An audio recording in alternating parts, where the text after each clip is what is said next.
बिस्मिल्लाहिर्रहमानिर्रहीम। अस्सलाम वालेकुम students, how are you? Welcome to my YouTube channel TF physics. Students, आज हम 10th क्लास की बुक के फर्स्ट चैप्टर के फोर्थ टॉपिक का थर्ड पार्ट डिस्कस करेंगे, वेव इक्वेशन। पहले हम देखते हैं कि वेव इक्वेशन है क्या।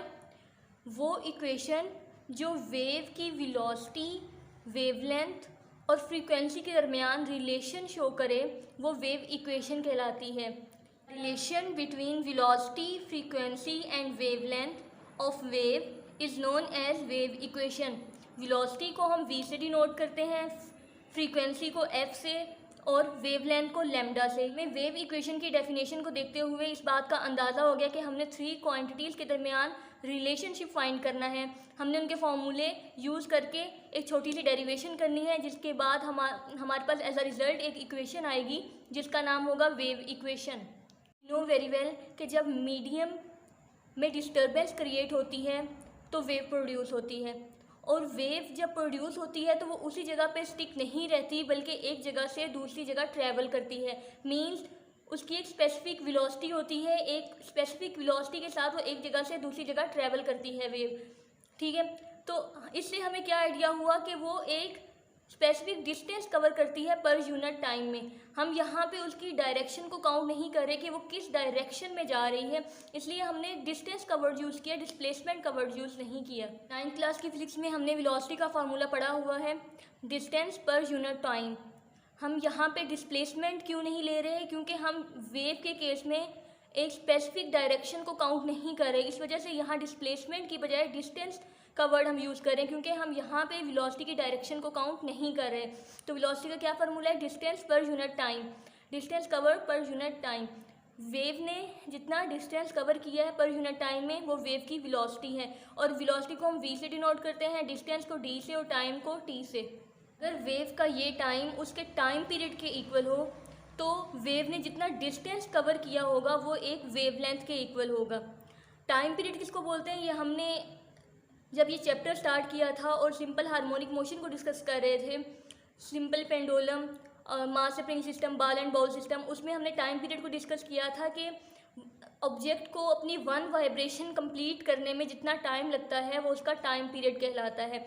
Time taken by a vibrating body to complete 1 vibration, वो उसका क्या है? टाइम पीरियड है। लेकिन ये उस केस में था कि जब object to and fro vibratory motion करता था, ऑसिलेटरी मोशन करता था। वेव के केस में जब वेव ट्रेवल कर रही हो तो उसकी प्रोपिगेशन का टाइम उसके टाइम पीरियड के इक्वल कब होगा? जब वो 1 वेवलेंथ डिस्टेंस कवर कर लेगा। वेव की प्रोपिगेशन को हम ग्राफिकली इस तरीके से शो करते हैं, और उसकी वेवलेंथ किसको बोलते हैं? कि अगर 2 कॉन्सेप्टिव क्रस्ट या ट्रफ के दरमियान जो डिस्टेंस होता है वो 1 वेवलेंथ के इक्वल होता है।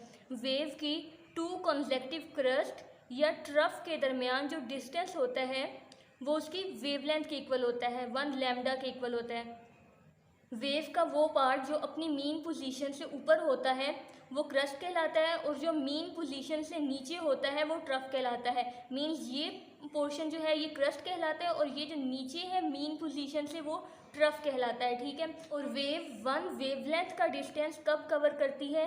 कि 2 कॉन्सेक्टिव क्रस्ट या ट्रफ के दरमियान जो डिस्टेंस होता है वो 1 वेवलेंथ का होता है।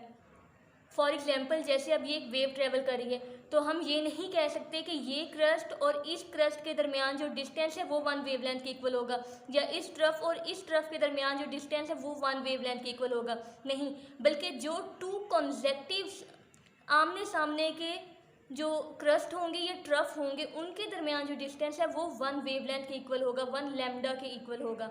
दूर के हम कोई अपने से खुद से सपोज नहीं कर सकते कि इन दोनों के दरमियान जो डिस्टेंस है वो 1 वेवलेंथ के इक्वल होगा, बल्कि 2 कॉन्सेक्टिव क्रस्ट या ट्रफ के दरमियान जो डिस्टेंस होता है वो 1 वेवलेंथ के इक्वल होता है। हम वापस आते हैं अपनी डेरिवेशन पे।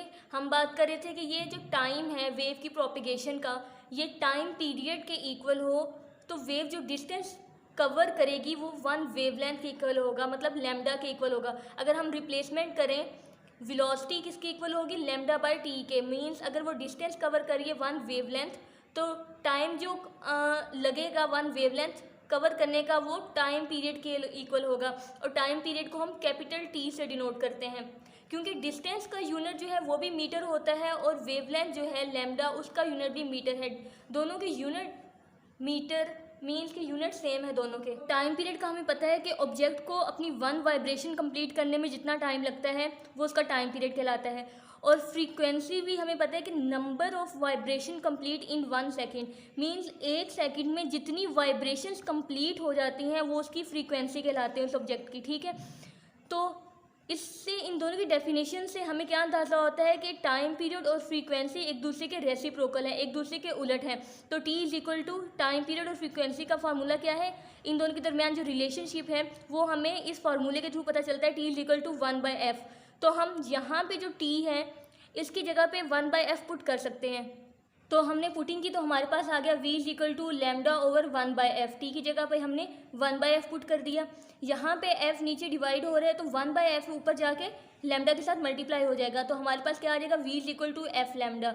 ये हमारे पास रिलेशन आ गया वेलोसिटी, फ्रीक्वेंसी और वेवलेंथ में। और यही हमने फाइंड करना था कि वेव इक्वेशन क्या हमें बताती है, वेलोसिटी, फ्रीक्वेंसी और वेवलेंथ के दरमियान रिलेशन बताती है। और वो हमने थोड़ी सी डेरिवेशन करके, इजी सी डेरिवेशन करके हमने वो फाइंड कर लिया, v is equal to F lambda. और ये एक फंडामेंटल फार्मूला है वेव्स का।